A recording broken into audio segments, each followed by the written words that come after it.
Vamos abrir as nossas Bíblias, por favor, no livro de Malaquias.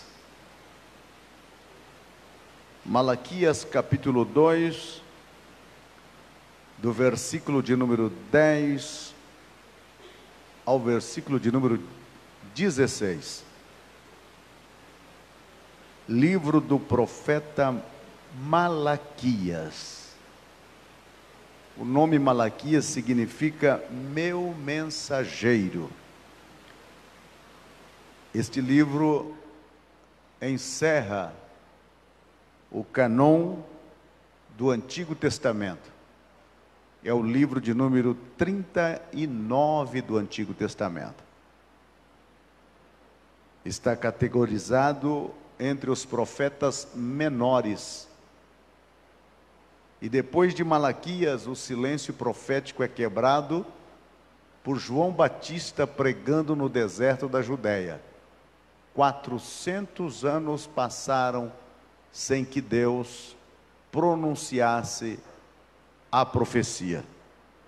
Capítulo 2 diz-nos assim: não temos nós todos o mesmo Pai? Não nos criou o mesmo Deus? Por que seremos desleais uns para com os outros, profanando a aliança do nosso Pai? Judá tem sido desleal, e a abominação se tem cometido em Israel e em Jerusalém, porque Judá profanou o santuário do Senhor, o que ele ama, e se casou com adoradores de deuses estranhos. O Senhor eliminará das tendas de Jacó o homem que fizer tal, seja quem for o que se apresentar ofertas ao Senhor dos Exércitos. Ainda fazeis isto: cobris o altar do Senhor de lágrimas, de choro, de gemidos, de sorte que ele já não olha para a oferta, nem aceita com prazer da vossa mão. E perguntais: por quê? Porque o Senhor foi testemunha da aliança entre ti e a mulher da tua mocidade, com a qual tu fostes desleal, sendo ela a tua companheira e a mulher da tua aliança. Não fez o Senhor mesmo que havendo nele um pouco de espírito? E por que somente ele buscava a descendência que prometera. Portanto, cuidai de vós mesmos, e ninguém seja infiel para com a mulher da sua mocidade, porque o Senhor Deus de Israel diz que odeia o repúdio, e também aquele que cobre de violência as suas vestes, diz o Senhor dos Exércitos. Portanto, cuidai de vós mesmos, e não sejais infiéis. Palavra dura. Quem tem ouvido, ouça o que o Espírito diz nesta noite. Podeis sentar, meus irmãos. Meus queridos irmãos, hoje nós vamos falar sobre um tema bastante pertinente para os nossos dias e para as nossas vidas, que é sobre a fidelidade no casamento.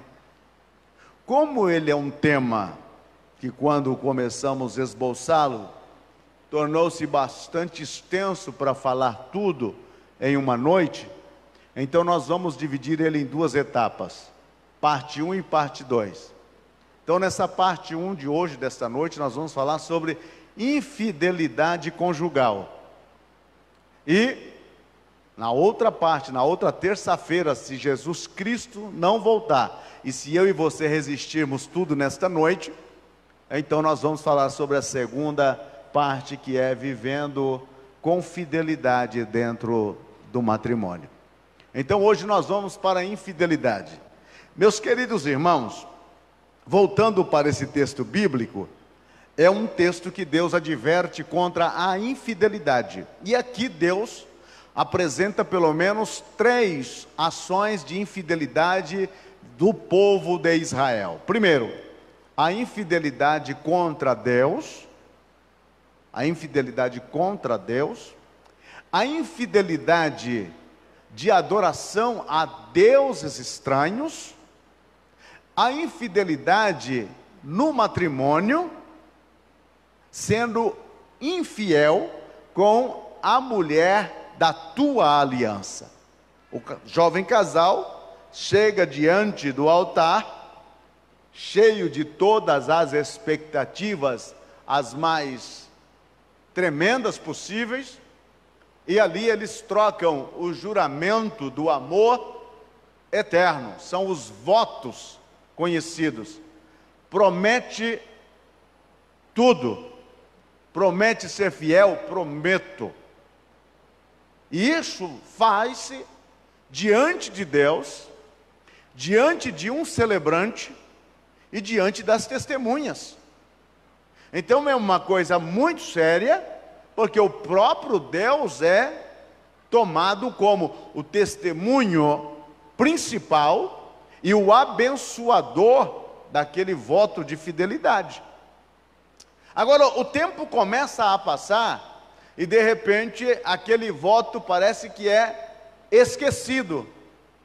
E entra então o terreno da infidelidade. Grande parte dos casamentos são, uma grande parcela, são marcados por casos extraconjugais, aonde se abre uma porta para um terceiro indivíduo, um intruso, alguém não comum ao ninho ou ao leito. Geralmente, estes casos extraconjugais, eles são clandestinos, ocultos, escondidos. Em alguns países, esse tipo de atitude é condenado como crime. E tem outros países que até mesmo ao infiel é levado à morte, com pena de morte. Claro que se isso fizesse no Brasil, a população não seria de 200 milhões, né? Teria sido aqui um pouquinho menos. Agora, meus queridos irmãos, o mundo, como disse João, jaz no maligno. A inclinação mundana é de Satanás. Mas o lamentável tem acontecido é no meio daqueles que propagam dizendo ser cristão, seguidores de Cristo, daqueles que andam com uma Bíblia abaixo ao braço, daqueles que até oram, que até cantam e que até choram, e que têm uma vida de infidelidade dentro do seu matrimônio. É lamentável, mas isso tem se tornado algo rotinário em meio ao arraial dos crentes. O que aconteceu? Simplesmente, irmãos, para os crentes, foram estabelecidas normas norteadoras para o matrimônio. A grande situação hoje é que a influência social na vida do crente tem lhes causado certos dissabores e marcas dolorosas. De repente, a maioria tornou-se adeptos de pensamentos contrários ao que diz a palavra de Deus.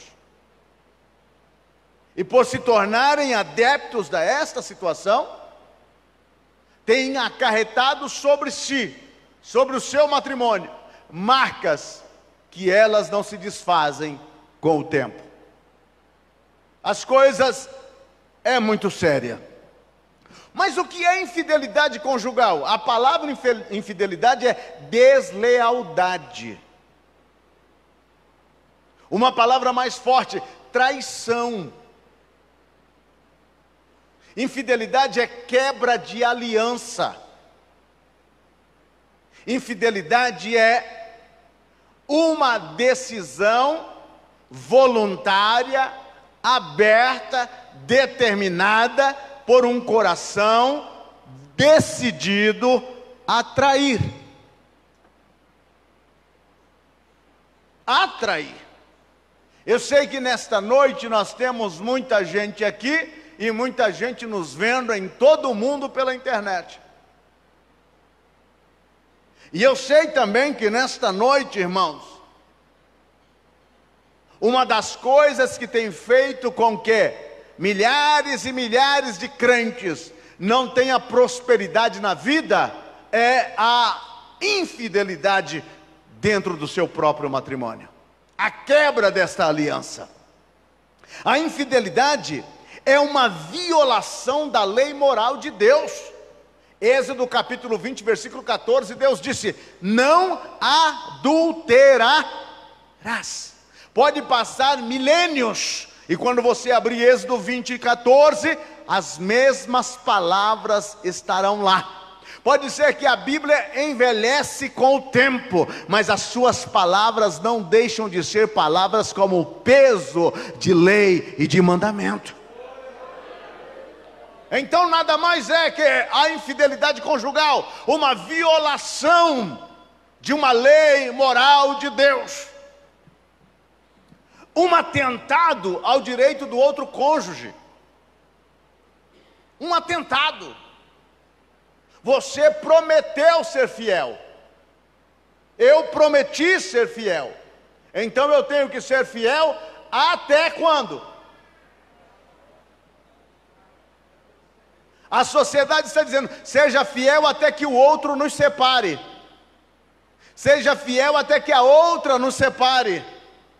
Mas para o cristão é até que a morte nos separe. Ser fiel, a infidelidade não pode fazer parte, não pode fazer ninho dentro do matrimônio. Um atentado ao direito do outro cônjuge. A infidelidade, ela destrói o vínculo do amor, exclui completamente os princípios do reino de Deus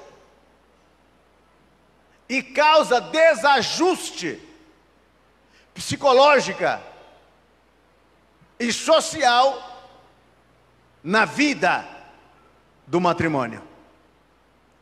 A infidelidade é uma arma que Satanás tem usado para desestabilizar milhares de matrimônios. Que Deus em Cristo guarde o nosso matrimônio. Que Deus em Cristo guarde a nossa vida debaixo da fidelidade. Agora, irmãos, não há idade para ser infiel. Não vá pensar você que já passou dos 70, que não é possível ser infiel nessa idade.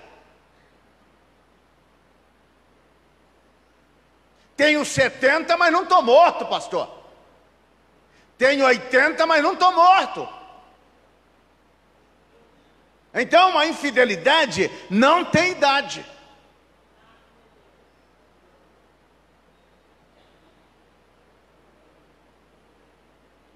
A maior ameaça do casamento é a infidelidade.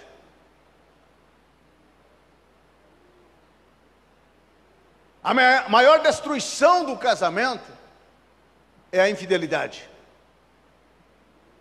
Enquanto falo nesta noite, há milhares de corações tristes e até gente chorando pela amargura e a dor da infidelidade.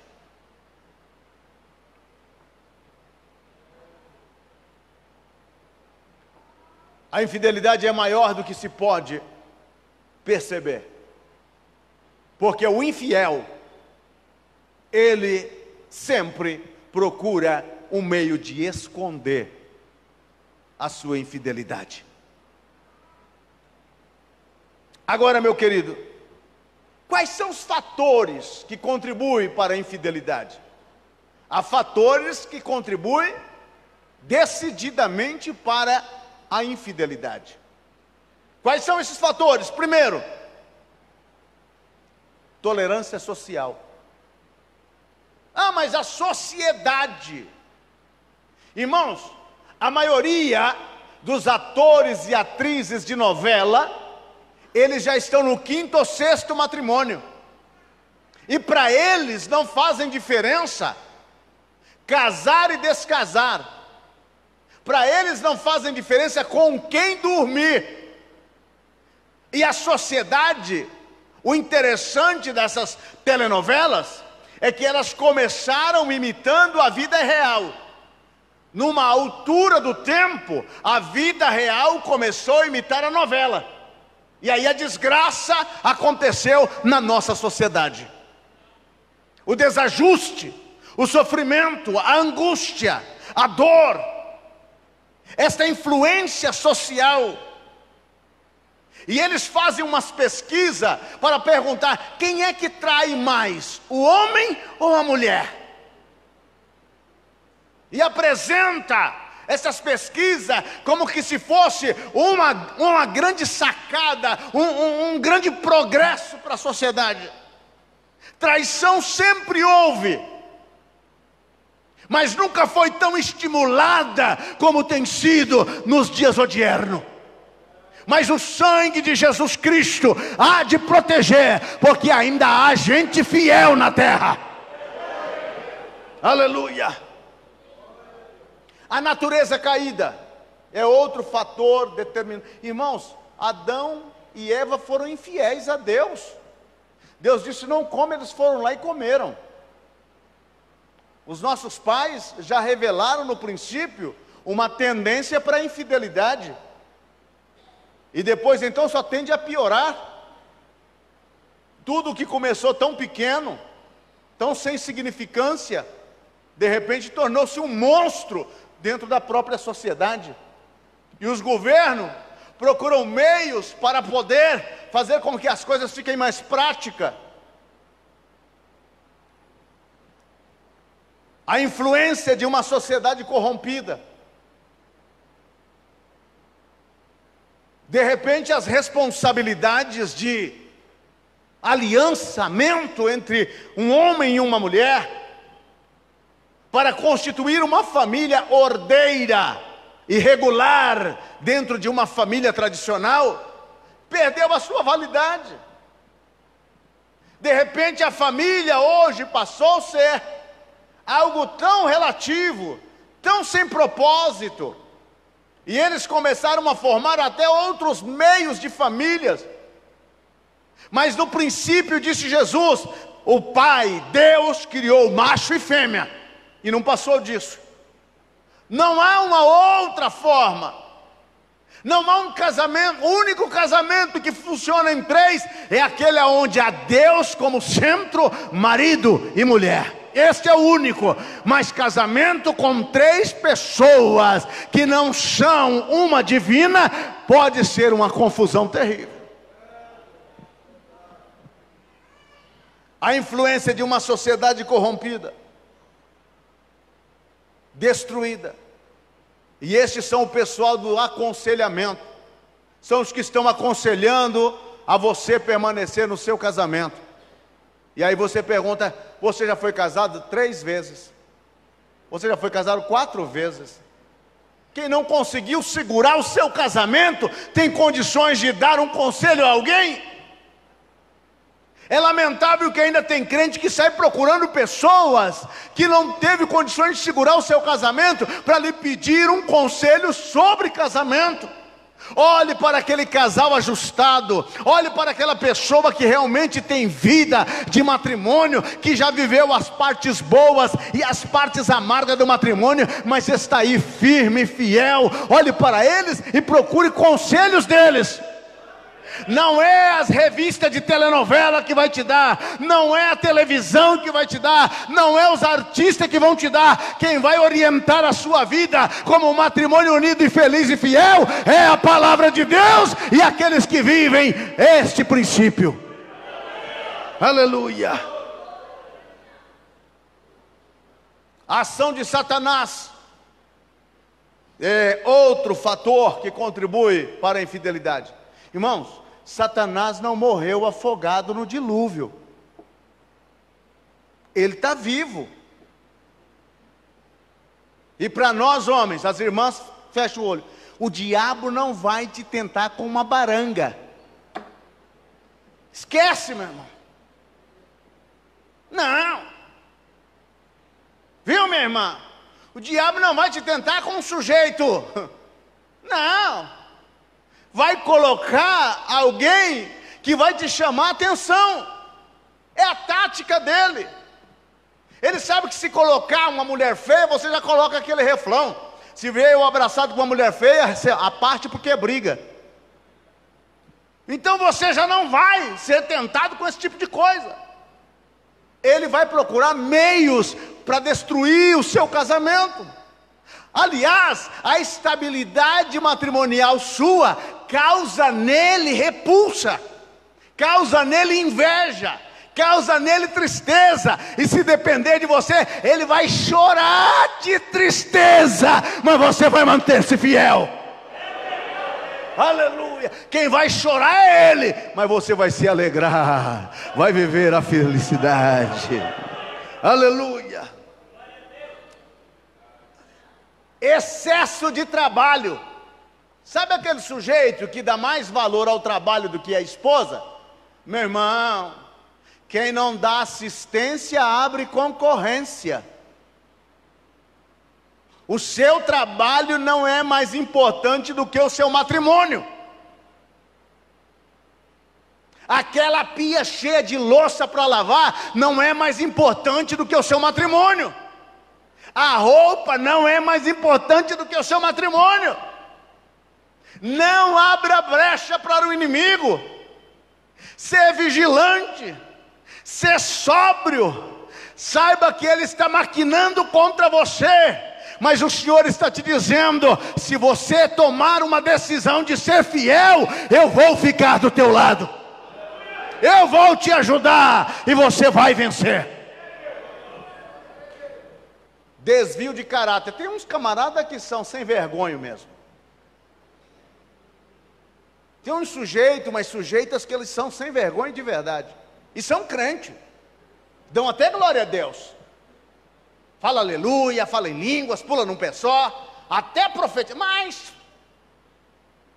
pura propaganda enganosa. Meu querido irmão, desvio de caráter. É infiel por natureza. É o prato de cada dia a infidelidade. E é o que mais tem hoje dentro da igreja evangélica. E não vou falar das outras. A Assembleia de Deus, Ministério do Belém. Oh, Deus sacode a figueira e coloca a coisa no eixo, ou muita gente vai chorar e penar num lugar chamado Lago de Fogo com enxofre. E não pensem, senhores, que eu vim para brincar nesta noite. Eu vim para dizer que eu e você somos chamados para ser fiel à aliança que um dia nós fizemos com uma pessoa que anda ao nosso lado.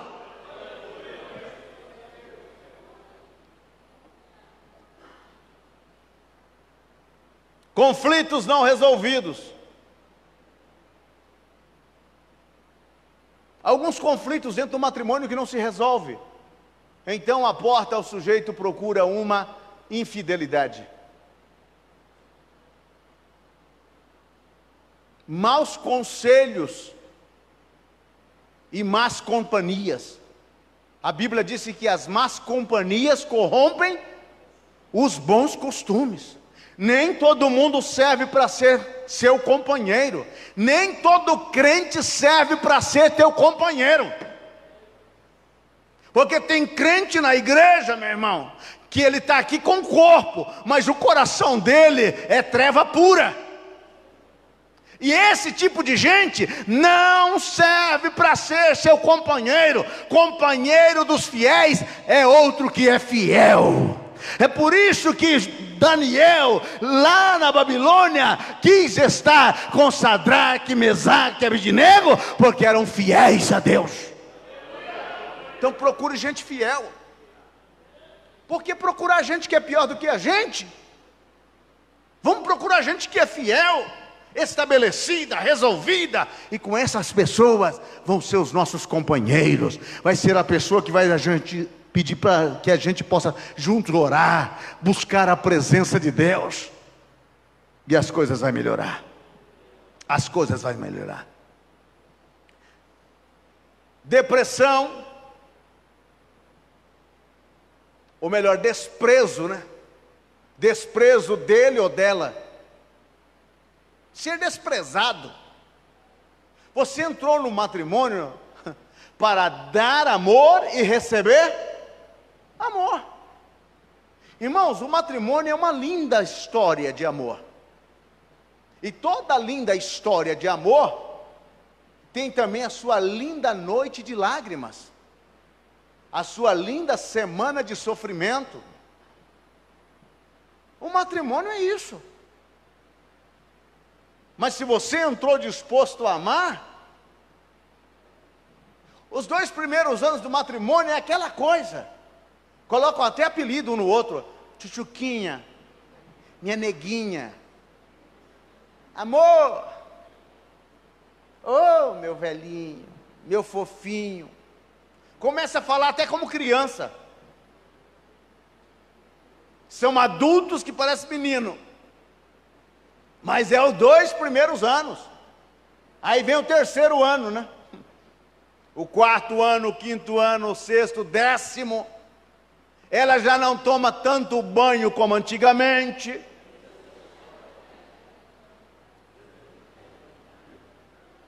Ele já não troca a cueca como de costume. E começa aquele desprezo, um para um lado, outro para o outro. Abre-se o espaço.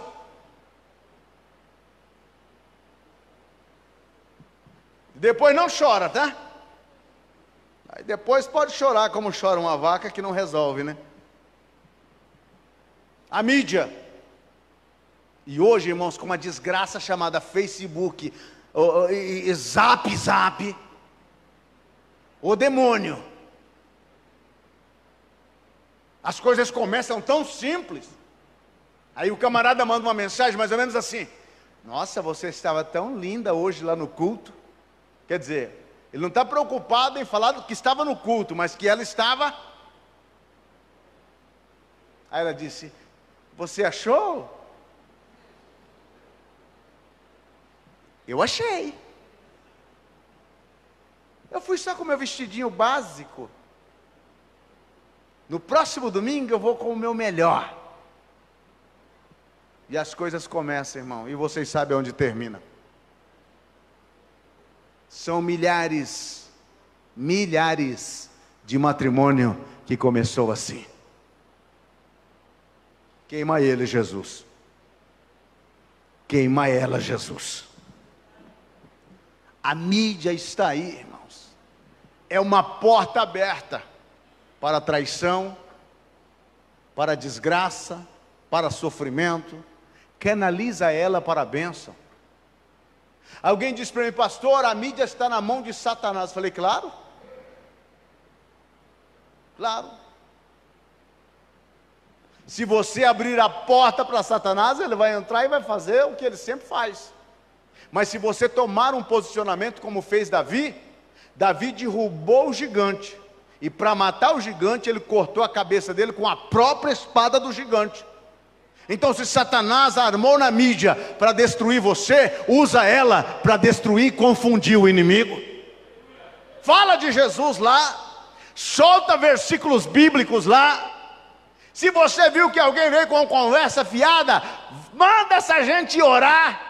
Manda se catar, manda tomar vergonha, seja firme. Eu tenho um compromisso, e o meu compromisso não vai mudar, é servir a Deus e ser fiel à companheira e o companheiro que Ele me deu. Quando é que ocorre a infidelidade? A infidelidade ocorre em dois em duas dimensões. Em duas dimensões. Na primeira, a intenção pelo ato, ou o desejo pelo ato. E Jesus freou. E não só foi Jesus quem freou isso. O próprio 10 mandamento freou. O último mandamento diz: não cobiçará a mulher do teu próximo. Ali não está falando de um ato concreto, mas de algo subjetivo, que está dentro do sujeito. E Jesus, quando vem no Sermão do Monte, ele dá uma retocada, uma repaginada no mandamento. Ele disse mais: qualquer que olhar para uma mulher com segundas intenções no coração, já cometeu com ela o ato. Isso vale tanto para o homem, como também para a mulher. Olhou e desejou. O primeiro olhar é acidental. O segundo olhar é demônio mesmo. É demônio mesmo. Aí alguém disse para mim uma certa feita: feliz é o cego, pastor. Eu falei: não, eles ainda têm o olho da alma. Pela voz ele faz o desenho da escultura. Este é o problema. O problema do homem não é o que entra nele, é o que está dentro dele. É aquele desejo que não foi consumado no ato físico, mas no ato mental. Quando ocorre a infidelidade? Quando dá consumação do ato. Tiago disse que o pecado é como uma gestação. Vem o desejo, dá a luz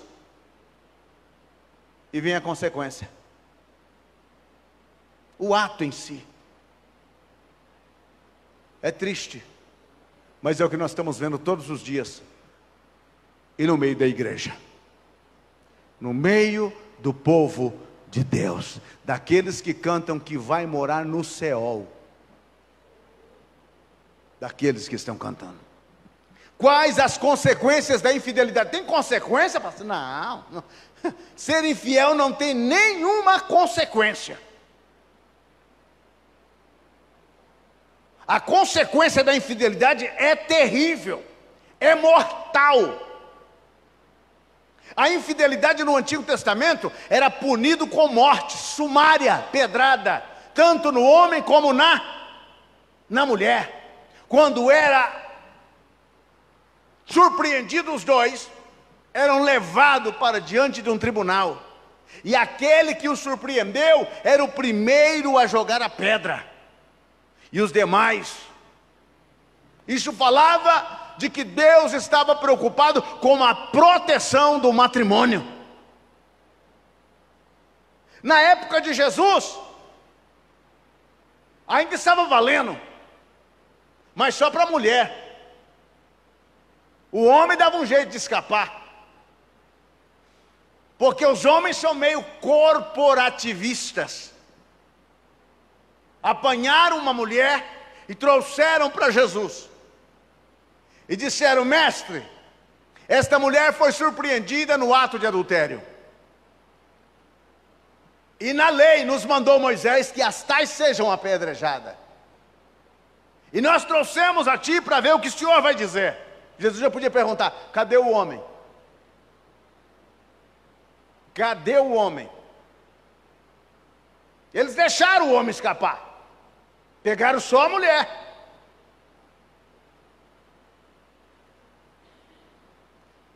Jesus não estava de acordo com aquilo que a mulher estava fazendo.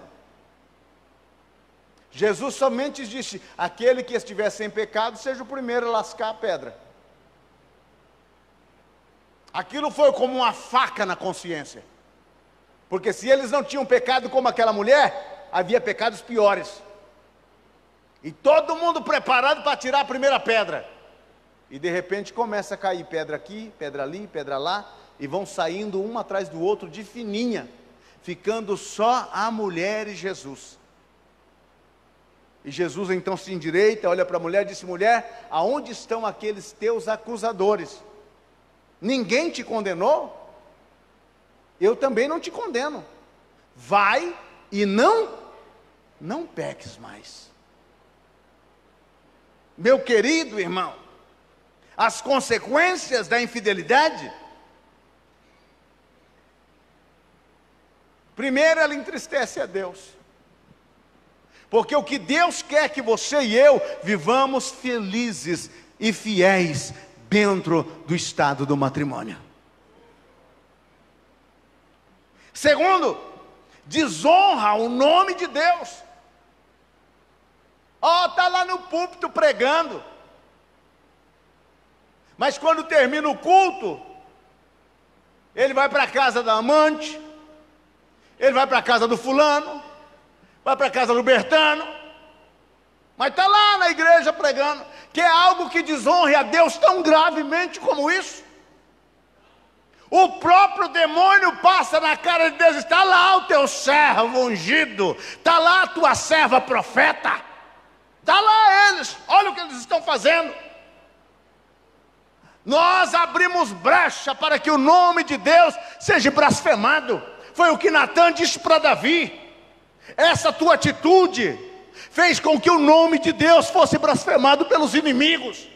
Os demônios tiraram a maior algazarra diante de Deus, e eu e você não queremos de maneira nenhuma desonrar o nome de Deus.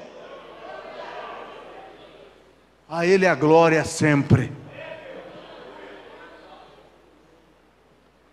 A infidelidade conjugal é reprovação para o serviço do ministério. Convém que o obreiro seja marido de uma só mulher. Causa uma ferida profunda no coração da pessoa que foi traída.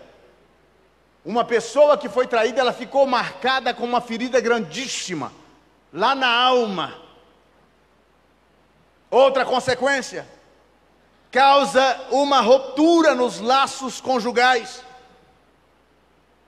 Aquilo que era perfeito, houve um intruso que o desaperfeiçoou. Machuca os filhos. Nessa questão, os filhos são os que levam o maior peso da culpa. Machuca os filhos.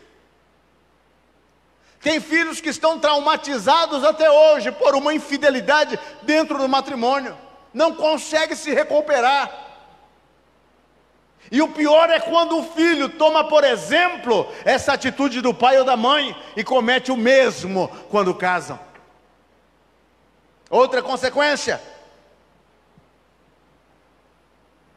abala o respeito próprio. E se desperta em si um sentimento de culpa. Perde o respeito. Aquele respeito próprio. Aquele respeito que ele tinha de si mesmo. Porque o homem e a mulher, ele precisa estar bem para poder se apresentar em toda e qualquer circunstância e situação. Mas quando há uma mancha dessa, cai os ombros, abaixa a cabeça e perde o sentido. É uma vida de fantasia e de acobertamento. É um medo que se descubra o que está acontecendo.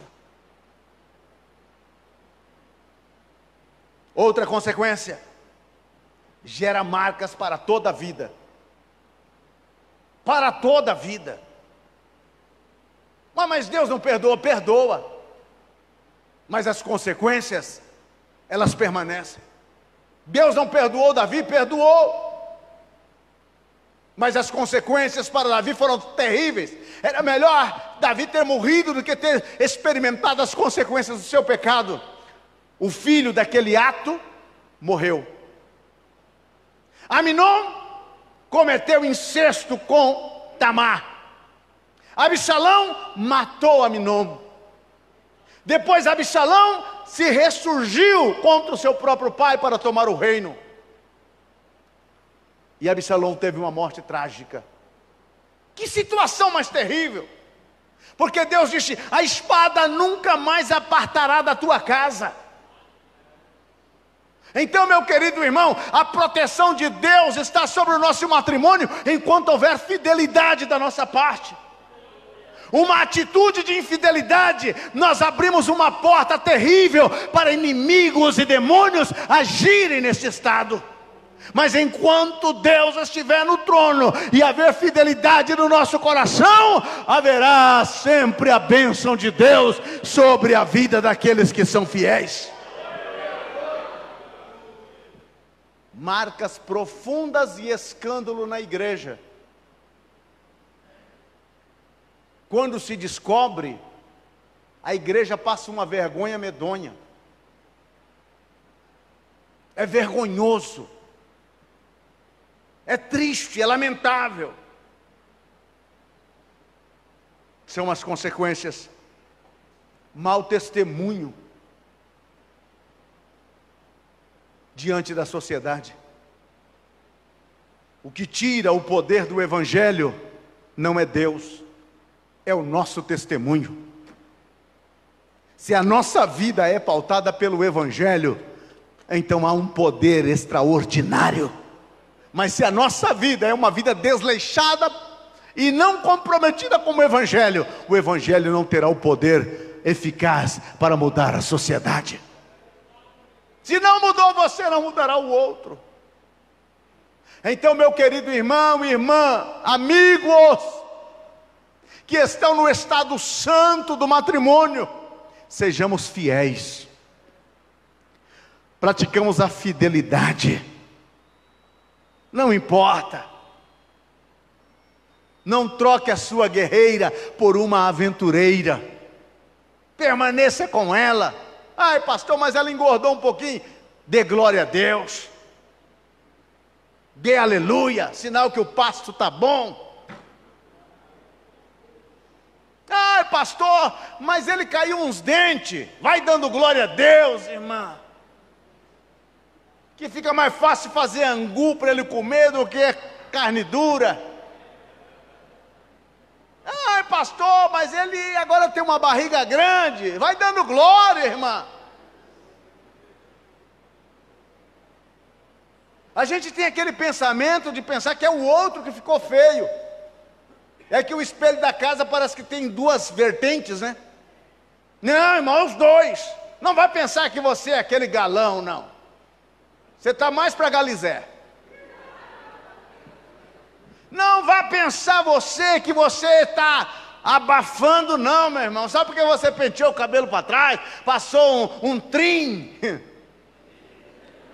Deu uma ajeitadinha. Você pensa que você está bem na foto? Não, você está igual a ela. Está igual a ela. Os dois envelheceram juntos. O importante disso é a fidelidade. Ah, eu gosto tanto quando eu estou dirigindo o carro nas viagens e a minha esposa está do lado, eu não podia contar isso. E a minha esposa está do lado e ela passa a mão na minha cabeça e diz: ô, meu velhinho. Eu fico pensando, irmão, como Deus tem sido bom para comigo. E como Deus tem sido bom para tanta gente nessa terra. Nós vamos envelhecendo junto. Se sai uma ruga nela, sai 3 em mim. Ela disse: olha, uma ruga nova. Eu disse: eu vi 3 hoje em mim. Eu disse: ah, então estou melhor do que você. Assim é a vida, meu irmão. Não abra brecha. Seja fiel. Se apaixone de novo pela sua esposa. Se enamore dela de novo. Meu irmão, ela é a tua esposa. A mulher mais linda que Deus já te deu é ela. Você não vai conseguir outra não, meu irmão. As outras estão de olho na tua carteira, seu... Aleluia! Essa não, meu irmão, essa está aí contigo, todo dia, toda semana. Aguenta os teus repuxos, a tua cara feia, o teu zangado. Aguenta com você quando faz sol, quando faz frio, quando faz chuva. Se não tiver casa para morar, ela vai para debaixo da ponte com você. Ela come farinha seca, ela dá glória a Deus junto. E ela diz ainda a você: vai dar tudo certo, meu velho, porque Deus está conosco. Aleluia, fica em pé, por favor.